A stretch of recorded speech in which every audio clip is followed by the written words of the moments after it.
পিঁপড়ের যে হুল থাকে স্টিং, তার মধ্যে কি থাকে, ফর্মিক অ্যাসিড থাকে, ঠিক আছে, ফর্মিক অ্যাসিড থাকে। তো যদি কোনো সময় কাউকে পিঁপড়ে কামড়ায়, তাহলে পিঁপড়ে কি করে, তার স্টিং দিয়ে সেই ফর্মিক অ্যাসিড ইনজেক্ট করে আমাদের বডিতে। তো সাই ব্যাপার, আমাদের বডির ভেতরে যদি অ্যাসিড ঢোকে তাহলে জ্বালা করবে, তার জন্য পিঁপড়ে কামড়ানোর পর আমাদের জ্বালা করে। এবার এই অ্যাসিডকে নিউট্রালাইজ যদি আমি করতে পারি কোনো রকম ভাবে, তাহলে কি হবে, অ্যাসিডের বার্নিং সেন্সেশন অনেক কমে যাবে, আমাদের পেন থেকে আমরা রিলিফ পাবো।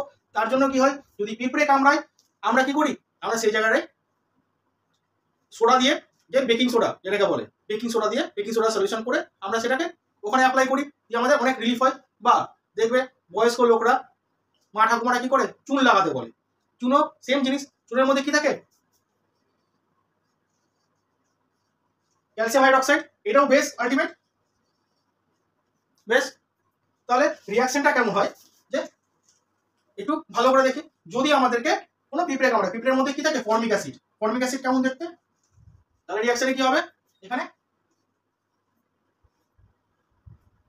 তাহলে কি হচ্ছে, ফর্মিক অ্যাসিড, পিঁপড়ে আমাকে কামড়ালো, আমার শরীরে ফর্মিক অ্যাসিড ঢুকলো, আমি কি করলাম, সোডিয়াম বাইকার্বনেট সলিউশন ইউজ করলাম, কি হবে, সোডিয়াম ফর্মেট সল্ট ফর্ম করলো, ওয়াটার ফর্ম করলো, আর কার্বন ডাইঅক্সাইড ইভাপোরেট করে চলে গেল।